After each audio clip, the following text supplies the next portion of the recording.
जय गुरु जी संगत जी। गुरु जी के परिवार गुरु जी टुडे ब्लेसिंग्स में आपका स्वागत है। चैनल पर नए हैं तो चैनल को शेयर करें और सब्सक्राइब करें और साथ में लगे हुए बेल आइकॉन के बटन को प्रेस करके ऑल पर क्लिक कर दें ताकि डेली अपलोड होने वाले गुरु जी के सत्संग और ब्लेसिंग संगत जी आप तक पहुंच सके। संगत जी, अगर आप अपना सत्संग गुरु जी के इस प्यारे से चैनल पर अपलोड करवाना चाहते हैं, पूरी दुनिया की संगत के साथ शेयर करना चाहते हैं, तो डिस्क्रिप्शन बॉक्स में दिखे हमारे व्हाट्सअप नंबर पर आप हमें कांटेक्ट कर सकते हैं या अपना सत्संग वॉइस मैसेज के रूप में रिकॉर्ड करके आप हमें भेज सकते हैं। हमारा व्हाट्सअप नंबर डिस्क्रिप्शन बॉक्स में दिया गया है। जय गुरु जी। संगत जी, आज का सत्संग ना बहुत ही प्यारा और खूबसूरत है। आप इसका टाइटल है ना, जैसे कि बड़े मंदिर के ऐसे चमत्कार आपने कभी नहीं सुने होंगे। रियली ये सत्संग पूरा के पूरा वही बेस है। आंटी जी का जो अनुभव रहा है बड़े मंदिर जाने का, उन्होंने वो शेयर किया है और उनके जीवन में जो मिरेकल्स हर बार उन्हें बड़े मंदिर जाने के बाद वो उन्होंने हमारे साथ शेयर किए हैं। ये सत्संग हमारे साथ शेयर किया गुरु जी की बहुत ही प्यारी और ब्लेस संगत हैं। नोएडा से प्रियंका दीक्षित आंटी जी, हाँ जी, नोएडा से प्रियंका दीक्षित आंटी जी ने सत्संग हमारे साथ शेयर किया। मैं दिल से उनका शुक्राना करता हूँ कि उन्होंने गुरु जी से आज्ञा लेकर गुरु जी के इस प्यारे से चैनल पर अपना सत्संग शेयर किया। चलिए सत्संग स्टार्ट करते हैं। जय गुरु जी। जय गुरु जी संगत जी। ये मेरा दूसरा सत्संग है और इस सत्संग में बहुत प्यारे प्यारे छोटे छोटे सत्संग हैं। तो ये सब मैं गुरु जी की आज्ञा से ही आपके साथ शेयर कर रही हूँ। जय गुरु जी। मेरा पहला सत्संग स्टार्ट होता है जब मुझे गुरु जी की इंट्रोडक्शन हुई, जब मुझे गुरु जी के बारे में पता चला और उनकी कृपा मुझ पे होनी शुरू हुई, तो मेरा दिल किया कि मैं गुरु जी के बड़े मंदिर जाके आऊँ। हम नोएडा में रहते हैं और नोएडा से छतरपुर बहुत दूर है। तो मुझे लगा कि पहली बार ही जाना है तो हस्बैंड के साथ जाना ठीक रहेगा। तो मैंने अपने हस्बैंड से ये झूठ बोला कि हम ना मेरा छतरपुर मंदिर जाने का मन कर रहा है। तो उनको समझ नहीं आया, उनको लगा शायद कि छतरपुर माता के मंदिर जाने की बात हो रही है। तो उन्होंने छतरपुर के लिए हाँ कर दी। तो मैं अपने रूम में आ गई तो मुझे थोड़ा सा लगा भी कि मैंने कहा गुरुजी कहीं मैं कुछ गलत तो नहीं कर रही हूँ कि इनको भी झूठ बोला है मैंने, और मुझे ऐसा क्यों लग रहा है कि मैं कहीं आपकी तरफ आप मुझे अपनी तरफ बुलाना नहीं चाहते हो, लेकिन मैं ज़बरदस्ती आपके साथ चिपक रही हूँ, ऐसा माफ़ी चाहूँगी, मैंने ऐसा सोचा। तो मुझे नहीं पता 10 मिनट में मुझे एक फ़ोन आता है और वो मुझे कहते हैं कि मैं छतरपुर से बोल रहा हूँ और आपका कुरियर आया है। तो मैंने बोला कि मुझे लगा मेरे इन लॉज ने कुरियर मंगाया है। तो मैंने अपने हस्बैंड को बोला कि आपने कोई कुरियर मंगवाया है? वो कह कि नहीं, मैंने नहीं मंगाया, हो सकता है मम्मी पापा ने मंगाया हो। तो मैंने कुरियर वाले को बोला कि आप कहाँ से बोल रहे हो? तो उसने बोला मैं छतरपुर मेट्रो स्टेशन से बोल रहा हूँ। तो मैंने कहा आप कितनी देर में आओगे? तो कहता मैम बस मैं निकलने लगा हूँ। मैं कहा ये तो बहुत, लेकिन मैंने उनको अपना लोकेशन नहीं बताया। मैंने कहा लेकिन आपको तो बहुत देर लग जाएगी और मैं निकल रही हूँ। तो उन्होंने बोला कि बस बस मैं चलने लगा हूँ। ऐसा करके उन्होंने फ़ोन रख दिया। उसके बाद 5 मिनट भी नहीं बीते होंगे, दोबारा फ़ोन आ गया कि मैं छतरपुर से बोल रहा हूँ, आप ये बोल रहे हो क्या जिसके भी नाम से ऑर्डर था? तो मैंने बोला नहीं, मैं ये नहीं बोल रही हूँ, मैं नोएडा में रहती हूँ, आपको बहुत टाइम लगेगा, ये मेरा ऑर्डर नहीं है। तो उसने बोला सॉरी सॉरी सॉरी, मुझे लगा कि ये जिनका नाम है ये उनका फ़ोन नंबर है। तो संगत जी, मैं कहना ये चाह रही हूँ कि मुझे आज तक, मुझे 12 साल हो गए हैं एनसीआर में रहते हुए, मुझे आज तक कभी किसी का छतरपुर के नाम से, छतरपुर की जगह से कोई फ़ोन नहीं आया था। जय गुरु जी। ये गुरु जी ने मुझे इंडिकेशन दिया कि तू जो कर रही है वो ठीक कर रही है, तू मेरे कुल आ। तो ये मेरे यहाँ से मेरी यात्रा जो है वो स्टार्ट हुई। हम उस दिन गए, हमें बहुत अच्छे से हमने लंगर किया और मेरे बच्चों को बहुत अच्छा टेस्टी लगा खाना। तो अगले दिन जब मैं सुबह वॉशरूम गई तो मुझे ऐसे लगा कि जैसे मेरे शरीर में से कोई चीज़ निकली है। मेरा शरीर बहुत हल्का हो गया। मुझे पहले काम करने का मन नहीं करता था, कुछ भी करने का मन नहीं करता था, और अचानक से मेरी चीज़ मुझे मेरे अंदर मुझे अपने अंदर चेंज नज़र आने लगे। तो जय गुरु जी, थैंक यू गुरु जी। फिर हमने अगले हफ्ते फिर हमने प्रोग्राम बनाया, मैं और, लेकिन अगले हफ्ते मेरे हस्बैंड नहीं गए, ना ही मैंने उनको इंसिस्ट किया, क्योंकि मुझे लगा कि जिस दिन गुरुजी की उनके ऊपर कृपा होनी हुई जैसे मेरे पे हुई, तो मेरे हस्बैंड के ऊपर भी होगी। लेकिन मेरे बच्चे और मैं बहुत एक्साइटेड थे, हम गए, हमने वहाँ जाके लंगर किया। अब देखिए ये भी बड़ा प्यारा सत्संग है, सेकंड टाइम का मेरा, कि मेरे गले में मैंने दही खा लिया था और मेरे गले में बहुत ज़्यादा खराश थी और मेरे बेटे को कोल्ड था। तो हम पानी की बॉटल नहीं लेके गए थे और गले में इतनी खराश हो रही थी कोल्ड की वजह से, गला बार बार सूख रहा था और पानी पीने का मन कर रहा था, लेकिन ना मेरा, हम में से कोई भी, तीनों में से किसी ने भी बॉटल नहीं उठाई थी पानी की। तो मैंने सम्मान अपने बेटे को बोला कि बेटा अब तो वहीं जाके ही जल प्रसाद मिलेगा, जब खाना खाने के बाद तभी हम पिएंगे। गुरु संगत जी, जैसे ही हम वहाँ पहुँचे, हमने जोड़ा घर में जोड़े दिए, अपने जूते दिए, उसके बाद हमने देखा कि पानी की एक लाइन लगी हुई है, जल प्रसाद की एक लाइन लगी हुई है, जहाँ पे ग्लास में जल प्रसाद मिल रहा था। और मुझे और मेरे बेटे को प्यास लगी थी संगत जी, प्यास इन द सेंस कि हमें परेशानी हो रही थी उसको कोल्ड की वजह से, और मुझे भी हल्का हल्का कोल्ड था, गले में पेन थी, दर्द थी, खराश हो रही थी। मेरी बेटी को वॉशरूम जाना था, वो वॉशरूम चली गई। और उसके बाद संगत जी वो पानी का गिलास जल प्रसाद मुझे और मेरे बेटे को मिला। और आप मानोगे, हमें उन्होंने बोला जैसे वहाँ वेट नहीं करने दिया जाता है, तो मैं और मेरा बेटा आगे आ गए संगत जी। और हम दोनों ने जल प्रसाद पिया और जल प्रसाद पीने के 5 सेकंड के अंदर मेरा बेटा मुझे देख रहा था और मैं अपने बेटे को देख रही थी कि हमारी खराश कहाँ चली गई, जो एक कोल्ड की वजह से गंदी सी खराश होती है वो कहाँ चली गई संगत जी। और मेरी बेटी को कोल्ड नहीं था, वो वॉश और मेरी बेटी जैसे ही वॉशरूम करने आई तो वहाँ पे पानी का वो जो ग्लास में जल प्रसाद मिल रहा था वो बंद हो गया मिलना। तो जय गुरु जी, थैंक यू गुरु जी। मुझे ये सत्संग सुनाते सुनाते रोना भी आ रहा है, गूज़ बम्प्स भी आ रहे हैं। और उसके बाद हमें, मुझे और मेरे बेटे को बिल्कुल खराश नहीं हुई, कोई हमें पानी की ज़रूरत नहीं हुई। इनफैक्ट उसको लगा, उसने मुझे बोला मम्मा मेरा कोल्ड ठीक हो गया, मेरी खराश ठीक हो गई। फिर हमने चाय प्रसाद लिया, फिर हमने लंगर प्रसाद खाया, फिर हमने गुरु जी के आश्रम से जो है वो विदा ली। और इसी बीच में एक चीज़ और मैं आपको बताना चाहूँगी, मेरे आश्रम के दूसरे विज़िट में, आपको क्या बताऊँ गुरु जी किस तरीके से जवाब देते हैं आपको, मतलब बहुत यूनिक है उनका तरीका जवाब देने का। तो जैसे ही, मैं एक नई संगत हूँ, बहुत नई संगत हूँ मैं, तो मैं जैसे ही सेकेंड टाइम जब मेरे बेटे को खराश वगैरह हुई, हम मंदिर जल प्रसाद लेके हम अंदर आए, तो मैं बड़े ध्यान से सब मूर्तियों को देख रही थी, शिव जी की और नंदी जी की। तो मैंने नंदी जी को ना सेकंड टाइम में बड़े ध्यान से देखा, जब मैं सेकंड विजिट में थी तो बड़े ध्यान से देखा, तो मुझे लगा यार ये कहाँ से नंदी जी लग रहे हैं, ये तो मुझे, क्योंकि मैंने इस शेप का बैल नहीं देखा था, जो उनके फेस की शेप है उस शेप का बैल नहीं देखा था मैंने कभी। ठीक है, देखा होगा, ध्यान नहीं दिया होगा, लेकिन मुझे ऐसा लगा कि ये बैल कम, ये तो भैंसे जैसे लग रहे हैं।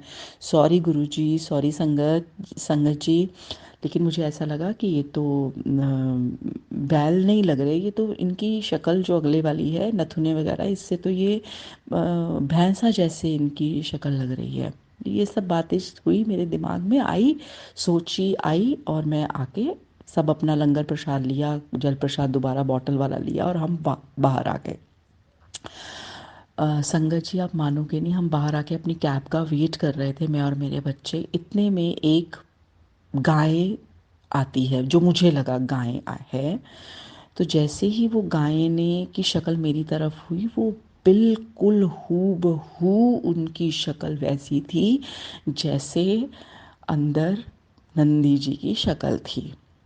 तो मुझे लगा ये गाय हैं, लेकिन फिर मैंने, मन का चोर था, मैंने कन्फ्यूजन दूर करने के लिए मेरा ध्यान थन वाली जगह पे गया, लेकिन वहाँ पे थन नहीं थे, और मैंने जय गुरुजी बोला कि मुझे को गुरुजी ने उसी टाइम जवाब दिया मेरी जो कन्फ्यूजन थी उसी टाइम जवाब दिया संगत जी, गुरुजी ने, कि जो मेरे की बैल की शक्ल ऐसी भी होती है। गुरुजी हूबहू वही शक्ल का बैल था जिस शक्ल के नंदी जी अंदर रखे हुए हैं, अंदर है, अंदर विराजमान है।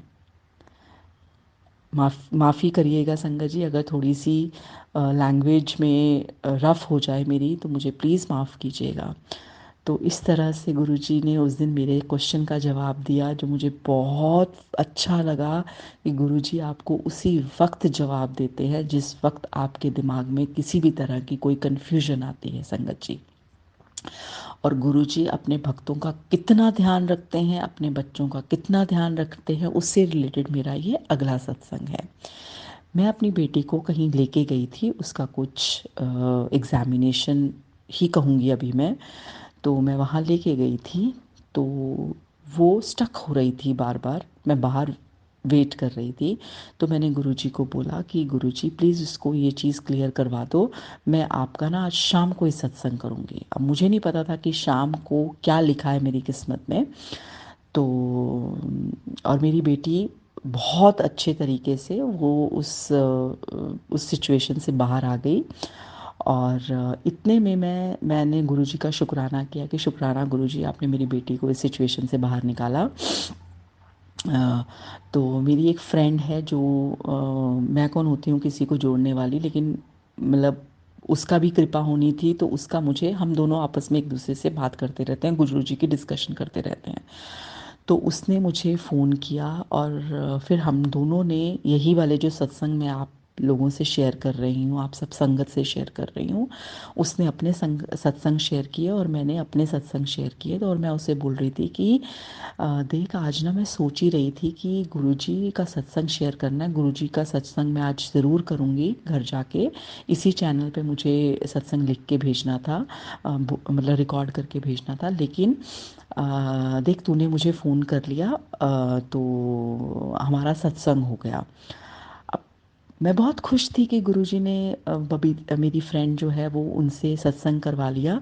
तो बबीता आंटी हैं उनका नाम, तो बबीता आंटी से मैंने और उन्होंने दोनों ने मिलकर सत्संग किया वहीं पे बैठे बैठे ही, जब मेरी बेटी का सारी सिचुएशन से निकल आई बाहर। तो मुझे समझ नहीं आया कि ये क्यों हुआ। अचानक से वो उस टाइम पे कभी कॉल नहीं करती है, अचानक से उसने कॉल क्यों कर लिया। तो संगत जी, शाम को जब हम वापस आए, तो शाम को मेरी बेटी ने मेरा फ़ोन यूज़ किया और उसके हाथ से फ़ोन गिर गया और फ़ोन ख़राब हो गया। और मेरे हस्बैंड ट्रैवलिंग कर रहे थे, वो अगले 10 दिन तक वापस नहीं आ सकते थे। तो और मैं थोड़ा सा, मुझे फ़ोन को इंस्टॉल करना, सिम डालना निकालना, इसमें मेरा हाथ थोड़ा टाइट है, मुझे नहीं पता था।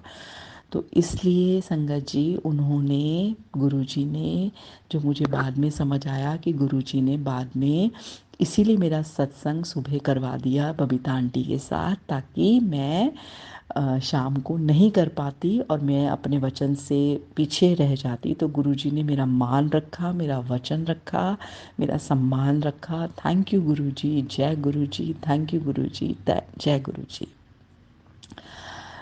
इतने कम समय में गुरुजी ने इतनी कृपा कर रहे हैं गुरुजी, थैंक यू गुरुजी। ऐसा नहीं है कि उतार चढ़ाव नहीं आ रहे हैं, लेकिन मैं बहुत ब्लेस्ड हूँ कि मैं गुरुजी के शरण में हूँ, गुरुजी की शरणागत में हूँ। थैंक यू गुरुजी, आपने मुझे अपनी शरण में लिया, अपना दास बनाया। थैंक यू, शुक्राना गुरुजी, शुक्राना, लख लख बार शुक्राना। अब मैं अपना तीसरी विज़िट जो मेरी गुरुजी की तरफ हुई, जो एक रोलर कोस्टर थी, जो बहुत भयानक भी थी, मैं आपको बताती हूँ। हम थर्ड टाइम जब गुरुजी के मंदिर में गए, वहाँ से आते हुए हम सोमवार को गए थे, छुट्टी थी उस दिन बच्चों की, मैं बच्चों को लेके गई थी सोमवार के दिन। तो हमें थोड़ा लेट हो गया, हम 5 बजे गुरुजी के आश्रम से निकले। जैसे कि सर्दियाँ हैं, आपको पता ही है, गुरुजी के मंदिर से हम 5 बजे निकले, हमें कोई ऑटो नहीं मिला, बड़ी मुश्किल से एक ऑटो मिला वहाँ पे। तो हमने वो ऑटो किया, उसमें हमारे साथ, मैं बीच में बैठी, आस साइडों में मेरे बच्चे बैठे, जबकि मैं हमेशा ही साइड पे बैठती हूँ, लेकिन उस दिन अचानक से आई डोंट नो, जो मुझे बाद में मैंने रियलाइज़ किया कि ये क्यों हुआ। साइड में मेरे बच्चे बैठे, ऑटो के साथ एक अंकल बैठे जो कि ऐसा लग रहा था कि उनकी डील डॉल से कि वो आर्मी ऑफिसर या ऐसे होंगे। तो हम सभी ऑटो में आए। वो ऑटो के साथ हमारा सफ़र उस दिन मुझे नॉर्मल नहीं लग रहा था। लेकिन उससे पहले मैंने क्या किया, अचानक ही मेरे दिमाग में मंदिर की, जैसे ही हम परिक्रमा करके जल प्रसाद लेके जूता पहन के हम बाहर आए, तो अचानक ही मेरे दिमाग ने ये गुरुजी ने ही सोची डाली होगी कि आस्क फॉर ब्लेसिंग्स, कि गुरुजी की ब्लेसिंग्स कहाँ मिलती हैं। मैंने किसी सत्संग में सुना था कि गुरुजी की ब्लेसिंग्स ऐसे पूछने पे पता चल जाती हैं और वहाँ से आप जाके ले सकते हो। तो ऐसे ही निकलते निकलते, जबकि मेरा कोई इरादा नहीं था पूछने का, तो मैंने ऐसे ही मैंने कहा चलो एक ट्राई करती हूँ। मैंने सेवादार अंकल को पूछा कि अंकल ब्लेसिंग्स कहाँ मिलती है, तो उन्होंने मुझे बताया कि बाहर कुटिया में वहाँ मिलती है। तो मैं वहाँ से, हमें गुरुजी का बहुत प्यारा बहुत सुंदर वाइट चोले में स्वरूप मिला और हम वो लेके, मैंने उसे अपने चेस्ट से लगा के मैं उसको अपने हम ऑटो का वेट करने लगे। तो ऑटो मिली, लेकिन वो ऑटो की राइड, अब मैं आती हूँ कि वो ऑटो की राइड नॉर्मल नहीं लग रही थी। वो कौन सी डायरेक्शन में कहाँ से लेके गया, मतलब वहाँ से लेके छतरपुर मेट्रो स्टेशन तक उस राइड में हमने पहाड़ भी देख लिए, हमने कच्ची गंदी सड़क भी देख ली, स्लम एरिया भी देख लिया। और उसके बाद जो मैंने नज़ारा देखा वो ये था कि वो छतरपुर का कौन सा कोना था जो जिसकी रोड पानी में डूबी हुई थी, और हम अ, मेरा बेटा पूरे रास्ते जय गुरु जी, शुक्राना गुरु जी, ओम नमः शिवाय, शिव जी सदा सहाय, ओम नमः शिवाय, गुरु जी सदा सहाय बोलता हुआ आया। और एक जगह ऐसी आई संगत जी जहाँ पे हमारा ऑटो जो थोड़ा सा टिल्ट होने लग गया, और मुझे ऐसा लगा कि अगर ये ऑटो मेरे बेटे की साइड पे टिल्ट हुआ तो वो पानी के अंदर चला जाएगा। तो मैं जय गुरु जी, शुक्राना गुरु जी, ओम नमः शिवाय, शिव जी सदा सहाय करते हुए हम उस पानी की नदी में से ऑटो निकाल के, ऑटो ड्राइवर जो है वो लेके गया। उसके बाद हम जब पहुँचे तो मेरे फ़ोन में बैटरी, हमने कैब बुक कराई छतरपुर मेट्रो स्टेशन से, कुछ संगत जी शाम के 6 बजे, सर्दियों के दिन कोई कैब बुक नहीं हो रही थी। मैंने अब मेरे फ़ोन की, जैसे ही मैंने कैब बुक करने के लिए कर रही थी, मेरे फ़ोन की बैटरी 20%, 15%, 18%, 15% ऐसे डाउन होती जा रही थी, लेकिन कैब बुक नहीं हो रही थी। तो फिर मैंने मुझे लगा कि चलो मेट्रो से चलते हैं। हम छतरपुर मेट्रो स्टेशन पे गए। वहाँ पे इतनी भीड़ थी कि अगले 2 घंटे तक भी मुझे ऐसा लग रहा था कि नंबर नहीं आएगा मेरा। मैं बच्चों को लेके नीचे आ गई। मेरी बेटी बड़ी है, मुझे डर भी लग रहा था छतरपुर में। फिर मैंने दिमाग लगाया, तो मैंने सोचा कि मैं अगले मेट्रो स्टेशन पे, वहाँ पे वो मेन नहीं होगा, वहाँ पे इतनी भीड़ नहीं होगी। तो हमने ऑटो वाला भी मुझे ऐसे लगा कि जैसे गुरुजी ने ही खड़ा किया हुआ है वहाँ पे। तो वो मेरा ही वेट कर रहा था। उसने मुझसे बोला कि दीदी मैं छोड़ दूँगा। उसने मुझे छोड़ा और हम कुतुब मीनार मेट्रो स्टेशन से हमने जो है वो मेट्रो की। आप मानोगे नहीं, हम मैं बार बार अपने फ़ोन की बैटरी देख रही थी, क्योंकि मुझे नोएडा के बोटेनिकल गार्डन मेट्रो स्टेशन पे पहुंच के कैब भी बुक करवानी थी। लेकिन गुरुजी, आप मानोगे नहीं संगत जी, हम जैसे ही बोटेनिकल गार्डन मिले, वहाँ पे मुझे कोई कैब बुक ही नहीं हो रही थी, कोई कैब बुक नहीं हो रही थी। पता नहीं क्यों उस दिन क्यों कोई कैब बुक नहीं हो रही थी। तो हम जैसे ही मेट्रो स्टेशन पे नीचे उतरे तो मुझे ऐसा लगा, फिर ऑटो ड्राइवर मेरा वेट कर रहा था। और आप मानोगे, अ, जहाँ से मुझे मेरे घर पहुँचना था वहाँ पे नॉर्मल 250 से पौने 300 रुपये लगते हैं कैब के। उस दिन संगत जी कैब वाले ने मुझसे सिर्फ 150 रुपये लिए और मुझे मेरे घर तक ड्रॉप किया। और जब हम घर पहुँचे संगत जी, और मेरे बेटे ने जब मेरा फ़ोन चार्जिंग पे लगाया, वो 1% बैटरी पे था सिर्फ। पूरे रास्ते वो फ़ोन 1% बैटरी में मेरे साथ चलता रहा। गुरुजी ने मेरा फ़ोन बंद नहीं होने दिया। जय गुरु जी, शुक्राना गुरु जी, थैंक यू गुरु जी, शुक्राना शुक्राना शुक्राना गुरु जी। आप बहुत प्यारे हो, आप हमारे साथ हो। आप अपने बच्चों को किसी भी तरह का कष्ट देते हो, लेकिन सच में हाथ पकड़ते हो, पकड़ के रखते हो गुरु ji. Thank you Guru ji, thank you, thank you, thank you Guru ji. शुक्राना गुरु जी, शुक्राना गुरु जी, शुक्राना गुरु जी।